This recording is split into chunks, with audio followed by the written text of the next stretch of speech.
Psikologi sebagai ilmu yang sudah dikembangkan di Indonesia sebelum Perang Dunia Kedua. Saat berdirinya lembaga pendidikan asisten psikologi di tahun 1953, psikologi bukan saja merupakan ilmu yang diterapkan di bidang pendidikan, tetapi juga menjadi ilmu yang dikembangkan di Indonesia dan diterapkan di berbagai bidang.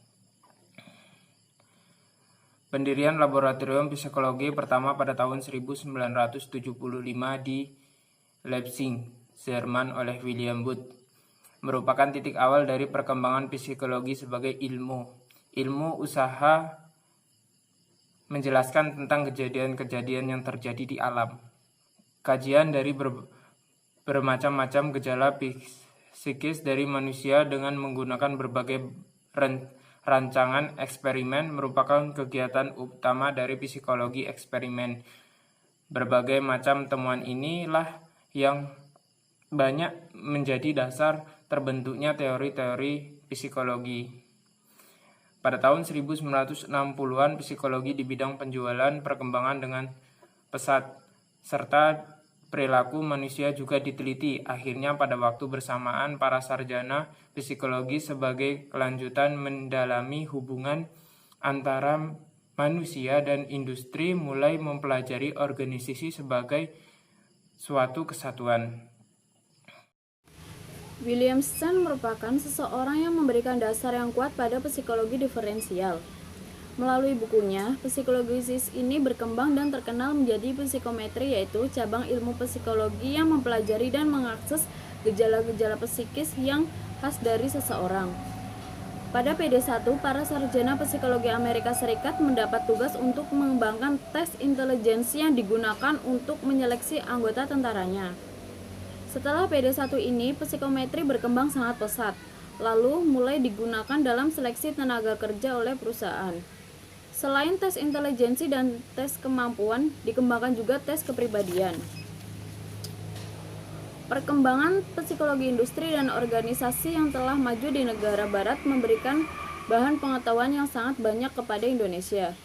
Di satu pihak, Indonesia beruntung karena tidak perlu lagi bersusah payah untuk mendapatkan temuan-temuan guna menunjang berkembangnya teori, aturan, dan prinsip-prinsip psikologi yang berlaku secara universal. Di lain pihak, Indonesia harus tetap cermat dalam mengenali teori, aturan, dan prinsip psikologi mana yang lebih ditentukan oleh masyarakat. Yang udah diterangkan sama Mbak Diana, secara umum dapat dikatakan bahwa kemungkinan untuk mengembangkan psikologi dan industri di Indonesia sebagai ilmu yang telah dikenal dan dipahami. Tetapi pelaksanaan belum dapat dilakukan sepenuhnya. Psikologi industri dan organisasi dewasa ini masih merupakan ilmu terapan dengan kegiatan utamanya pada pelaksanaan pemeriksaan psikologis dengan tujuan seleksi dan penempatan, penyuluhan dan bimbingan kejuruan dan pengembangan karir. Psikologi industri dan organisasi. Perilaku manusia dalam kaitannya dengan kegiatan industri dan organisasi dipelajari guna pengembangan teori, aturan, dan prinsip psikologi baru yang berlaku umum dalam lingkup industri dan organisasi. Di samping itu, alat-alat untuk mengukur perbedaan antara manusia juga masih tetap dikembangkan guna meningkatkan kecermatan dalam melaksanakan pemeriksaan psikologis dengan tujuan seleksi, penempatan, pengendalian diri, penyuluhan karyawan, dan pengembangan karir. Sampai pada Perang Dunia Kedua, psikologi industri dan organisasi merupakan cabang psikologi yang merupakan ilmu psikologi. Tetapi setelah Perang Dunia Kedua, psikologi industri dan organisasi mulai menjadi ilmu sendiri. Psikologi industri dan organisasi merupakan satu keseluruhan pengetahuan yang berisi fakta, aturan, dan prinsip-prinsip tentang perilaku manusia pada pekerjaan. Yang akan melanjutkan presentasi dari Mbak Nafisa. Langsung aja. Psikologi industri organisasi adalah ilmu yang mempelajari perilaku manusia dalam perannya sebagai tenaga kerja dan sebagai konsumen, baik secara perorangan maupun secara kelompok. dengan maksud agar temuannya dapat diterapkan dalam industri dan organisasi untuk kepentingan dan kemanfaatan manusianya dari organisasinya. Psikologi industri organisasi adalah ilmu psikologi industri dan organisasi di Indonesia belum jauh berkembang. Di Indonesia masih menerapkan temuan-temuan dari psikolog pada umumnya. Psikologi industri dan organisasi pada khususnya ke dalam industri dan organisasi. Psikologi industri dan organisasi mempelajari perilaku manusia.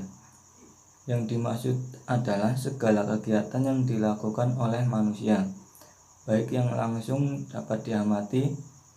Selain itu, melalui hasil observasi dari perilaku yang terbuka, jika terbuka kita juga dapat mengetahui perilaku-perilaku yang tertutup.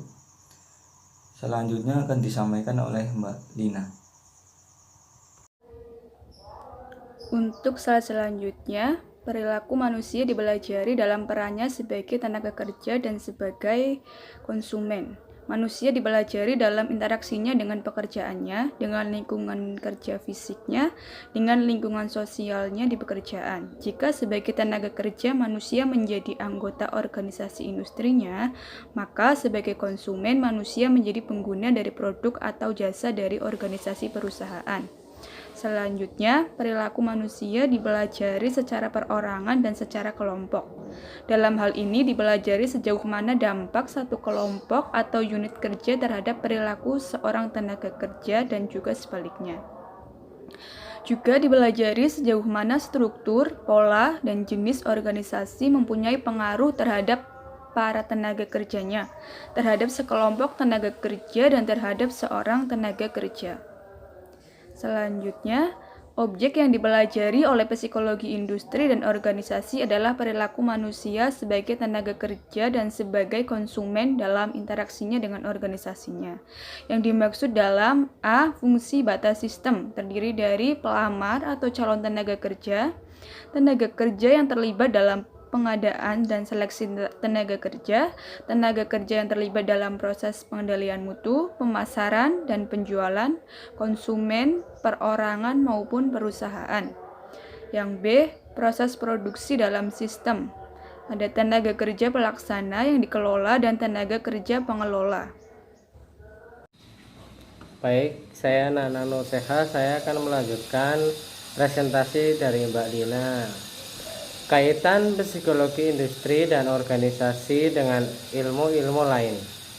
Antara lain yang A. Kaitan dengan perilaku keorganisasian. Sebagai tenaga kerja, perilaku dipelajari untuk dapat kenali kepribadiannya, kecakapan-kecapakannya, keterampilan-keterampilannya, sikap dan ciri-ciri kepribadiannya lainnya dengan tujuan-tujuan khusus. Untuk seleksi penempatan, untuk pelatihan dan pengembangan dalam interaksinya dengan lingkungan fisiknya dan dalam interaksinya dengan lingkungan sosialnya. Yang B. Kaitannya dengan manajemen sumber daya manusia. Banyak yang sangat sulit membedakan psikologi industri organisasi dengan MSDM.